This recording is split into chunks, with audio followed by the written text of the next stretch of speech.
वंदे मातरम। मेरे प्रिय मित्र श्यामगिरी इनके मुद्दा भारत का इस चैनल में मैं आप सबका स्वागत करता हूं। दोस्तों,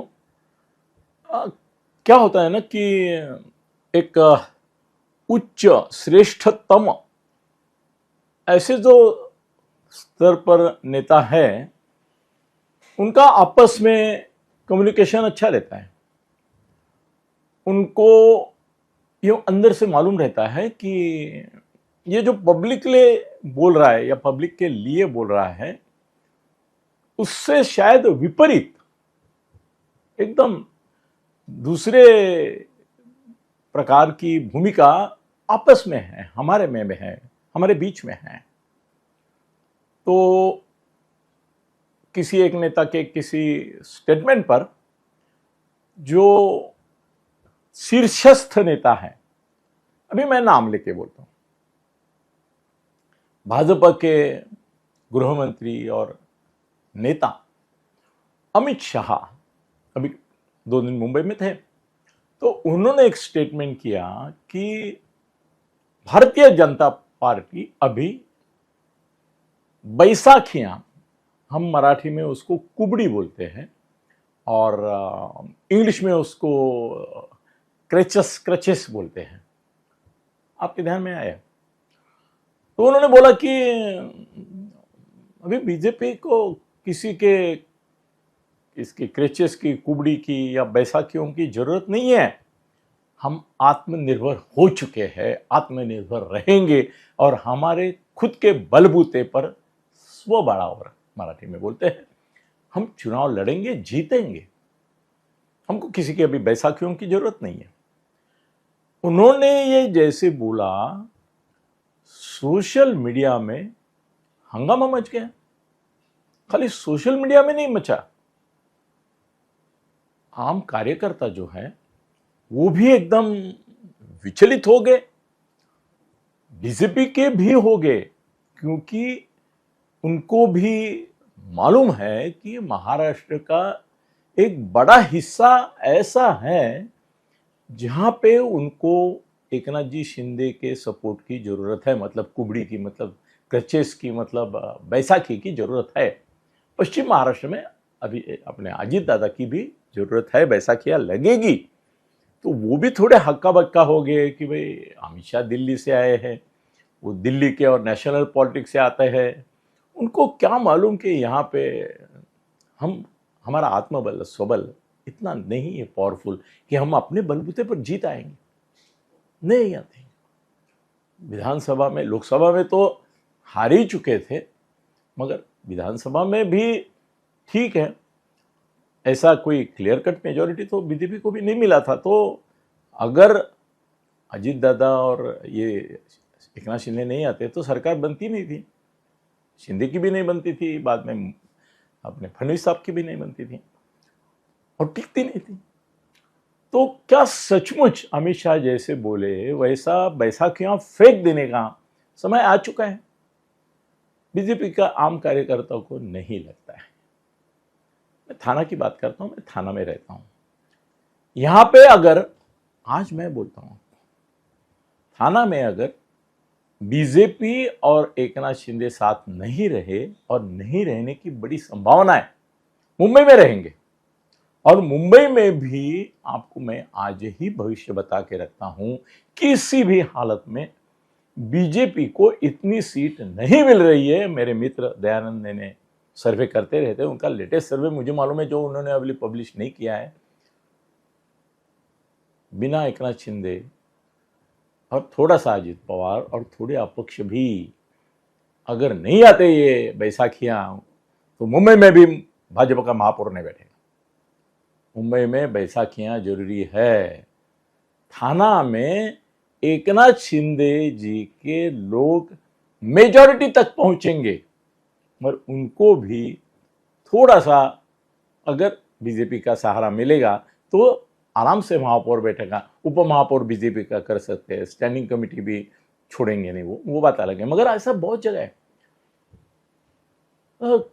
एकनाथ जी की और मेरी एक सौहार्दपूर्ण रिश्ता, जिनको मालूम है नाता, वो मुझे फ़ोन करके पूछ रहे कि अनिल जी क्या ये बीजेपी का और ये क्या मामला है? वो हमेशा ऐसा करते हैं क्या बीजेपी वाले कि जिसको साथ देते हैं लेते हैं उसको बाद में मात देते हैं, खत्म कर देते हैं। बीजेपी को बड़ा आरोप है कि जिनको ये साथ लेते हैं उनको खत्म करते हैं।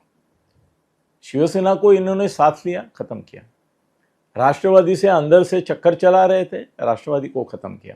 देश भर का इतिहास है, अकाली दल से लेके पूरे देश में इनकी पार्टी अलग अलग छोटे दलों को खत्म करती रही, साथ में लेके खत्म किया। तो विवंचित है वो। मैं आपको बताता हूं कि हाँ, दृढ़ विश्वास से बताता हूं कि एकनाथ जी इस विधान से बिल्कुल विचलित नहीं है, क्योंकि उनको मालूम है कि अपना कार्यकर्ताओं का हौसला बुलंद करने के लिए ऐसी बातें नेताओं को बोलनी पड़ती हैं।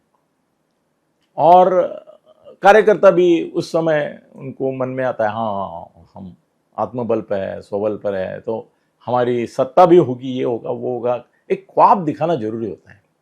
मगर उनको ये भी मालूम है कि आज की तारीख में एकनाथ जी शिंदे के गॉडफादर दिल्ली में अगर कोई है, गॉडफादर, तो वह है अमित शाह। और अमित शाह से उनको क्लियर कट अंडरस्टैंडिंग है कि भाई आपको साथ में रहना है, आपको साथ में लेना है, आपको गोद लिया है, अभी गोद में ही रखेंगे, नहीं छोड़ेंगे नहीं आपको। तो वो निश्चिंत है। मगर कार्यकर्ताओं को लगता है क्या होगा, ये इसका फायदा महाआघाड़ी को तो नहीं होगा। तो एक जाते जाते बात कहता हूं कि महाआघाड़ी भी टूट रही है, मनसे के कारण कांग्रेस दूर हट रही है। अभी ये मोर्चे विर्चे के लिए एक आता है, वो बात छोड़ो। इलेक्शन के समय आप देखेंगे कि शरद पवार की कांग्रेस, मनसे और शिवसेना उबाठा ये साथ में रहेंगे। कांग्रेस निकल जाएगी तो उनके यहाँ भी बिखराव हो जाएगा कि नहीं। असल में महायुति इस कैलकुलेशन से चल रही है कि एक बार हमने इंडिपेंडेंट लड़ने का निर्णय लिया और फ्रेंडली कॉन्टेस्ट करेंगे तो ये मामला महाआघाड़ी में भी पहुंच जाएगा, वो उनके लिए ज़्यादा घातक साबित होगा। तो अमित शाह जो बोले उसकी वजह से कार्यकर्ता विचलित हो गए, ये बात सच है। उनको लग रहा है कि क्या अजीत दादा और शिंदे का पत्ता काटने का कोई कारस्थान षड्यंत्र चल रहा है। दोनों निश्चिंत है, अजीत दादा और शिंदे साहब भी, मगर कार्यकर्ता विचलित है, ये बात सच है। पर कार्यकर्ताओं को भी मैं आज मैसेज देना चाहता हूं कि आप चिंता मत करो। इन्होंने जो बोला है कि हमको बैसाखियां नहीं चाहिए, वो बैसाखियां उनको तब तक लेनी पड़ेगी। अरे इनकी बैसाखियों की बात करते हैं, मोदी सरकार बैसाखियों पर है कि नहीं है? ना है उनकी सरकार भी। अगर चंद्रबाबू नायडू और नीतीश कुमार ने कुछ गड़बड़ की तो ये सरकार दूसरे दिन गिरेगी। वो दो बैसाखियों पर मोदी जब खड़े हैं तो फडणवीस खड़े, इसका क्या अचरज। ये बैसाखियां उनको कंपलसरी है। मगर जिसको बैसाखी लेना पड़ता है वो भी बोलता है एक दिन ऐसा आएगा कि मैं बिना बैसाखी खड़ा हो जाऊंगा। तो ये एक खाली लोगों को हौसला देने के लिए अपने, और एक पब्लिक में मैसेज देने के लिए, हाँ भाई हम अभी इतने सशक्त हो गए हैं, मगर फिर भी इनको संभाल रहे हैं हम लोग, मगर हम अभी ताकतवर है। तो अपनी ताकत का एहसास दिलाने का एक ये जुमला था, मैं बोलूँगा, क्योंकि खुद वो ही बोलते कि अरे क्या 15 लाख कोई देता है क्या, ये चुनावी जुमला था। तो ये चुनावी जुमला है। सोबड़ के नारे, बैसाखियां फेंकने के नारे, कुछ नहीं होगा। केंद्र में इनके पास बैसाखियां, इनकी महाराष्ट्र सरकार बैसाखियों पे है, महापालिका में भी। अभी आज मैं बताता हूं, हर एक जगह जहां बीजेपी का महापौर बैठेगा, अजीत दादा का बैठेगा, एकनाथ शिंदे का बैठेगा, वहां पे वो महायुति करके ही बैठेगा। चैलेंज करता हूं, एक दो अफवाह छोड़ के कहीं भी क्लियर मेजॉरिटी ना शिंदे साहब को मिलने वाले, ना अजीत दादा को मिलने वाले, ना भाजपा को मिलने वाले, ना उबाठा को मिलने वाले, ना मनसे को मिलने वाली है, ना कांग्रेस को मिलने वाली है, ना शरद पवार को मिलने वाली है। ये सातों पार्टियों को एक दूसरे के बिना कुछ नहीं चलेगी। निश्चिंत रहिए। शिंदे के आप कार्यकर्ता हैं, बिल्कुल निश्चिंत रहेंगे। अजीत दादा का बिल्कुल निश्चिंत रहे। ये खाली बोलने की बात है, होने वाली नहीं है। धन्यवाद।